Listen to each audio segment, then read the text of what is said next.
Bonjour à toutes et à tous et bienvenue dans ces petites pastilles un peu ludiques, un peu pratiques qui vont vous aider à passer du mieux possible le temps de confinement seul, en famille, avec d'autres et répondre à toutes vos questions. C'est l'objectif qu'on s'est fixé avec, pour commencer ces premières chroniques. Constance Courtier, bonjour. Bonjour. Vous êtes psychologue Oui. et avec vous, on va parler de l'organisation familiale. Ce n'est pas simple, quand on est en famille, cette organisation, il faut absolument la structurer. Alors comment ça se passe ? Alors ça se passe par la mise en place d'un planning. Je pense que c'est important parce que vous avez dit le mot structurer, le verbe structurer. En fait, la structuration du temps, ça va être très important parce que sans s'en apercevoir, on peut vite perdre ses repères. Et puis en plus, il y a une chose importante, la structuration du temps, c'est que ça permet de faire baisser l'angoisse parce que c'est pas simple ce qu'on vit et donc on peut être un peu angoissé avec tout ça. Donc le fait de faire un planning en famille, ça va permettre aussi de rassurer tout le monde. Est-ce qu'on structure le temps et est-ce qu'on structure l'espace aussi, quand on peut ? Quand on peut. C'est vrai, quand on peut, c'est bien, parce qu'il ne faut pas oublier que de prendre des moments pour soi, c'est important. Donc si on peut structurer l'espace, et si on n'a pas beaucoup d'espace, on peut, vous savez, quand même s'isoler un peu quelque part. Parce que quand on est tous ensemble tout le temps, ça peut être compliqué. C'est ce que j'appelle l'effet cocotte-minute. Et là, quand tout le monde explose, ou quand certains explosent, eh bien, il faut trouver des petites astuces pour calmer. Ça ne veut pas dire qu'on n'a pas le droit d'exploser. Mais après, il faut pouvoir se calmer. On reste sur la cocotte-minute, c'est pas grave. C'est pas grave, c'est humain. On a des émotions qui nous traversent, elles sont là, elles sont importantes.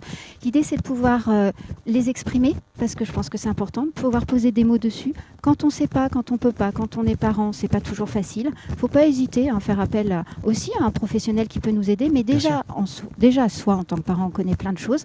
Et donc, pouvoir verbaliser, pouvoir dire les choses. Se dépenser physiquement dans ce fameux emploi du temps, je pense que c'est important de le mettre parce que ça va aussi participer au fait que nos émotions se régulent. Et puis, quand on en ressent le besoin, effectivement, de s'isoler aussi un peu. Activité, comment on structure le matin, comment on structure l'après-midi ? Est-ce qu'il faut le faire ? Est-ce qu'il ne faut pas faire les mêmes choses le matin que l'après-midi ? Quand est-ce qu'il faut se retrouver ? Quand est-ce qu'il faut se séparer ? Bon, alors, là, je vais être honnête. On s'adapte parce que c'est compliqué. D'abord, on peut avoir des grands qui ont besoin d'aller sur l'ordinateur parce qu'ils ont un cours en direct de philo ou de maths. Les plus petits aussi, c'est important. Donc, si je devais généraliser, peut-être le matin privilégier le travail scolaire et puis l'après-midi d'être peut-être sur des activités et puis retravailler peut-être en fin de journée si c'est nécessaire. Et puis on n'oublie pas une chose, on a des temps de semaine mais on a des temps de week-end aussi. Alors oui, je pense que c'est aussi important. Ne pas sortir du temps et de la temporalité hebdomadaire, etc. Le week-end, on ne fait pas la même chose que la semaine. On ne fait pas la même chose et je le dis aux parents parce que pour ceux qui sont en télétravail, c'est pas évident.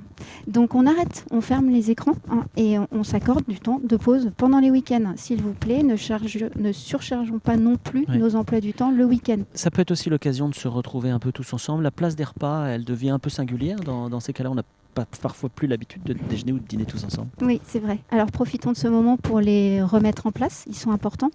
S'il vous plaît, si c'est possible, du temps sans écran, parce que je pense qu'on en aura beaucoup. Dans une prochaine chronique. Oui. Et puis, privilégions le dialogue, quand c'est possible, pendant ces moments-là, pour faire des points. Et puis, n'oublions pas de rire, si c'est possible. Si c'est possible pour les enfants, c'est important aussi. N'oublions pas le jeu, c'est important. Merci beaucoup, Constance Courtier, psychologue. Et puis, on se retrouve très vite pour une nouvelle chronique.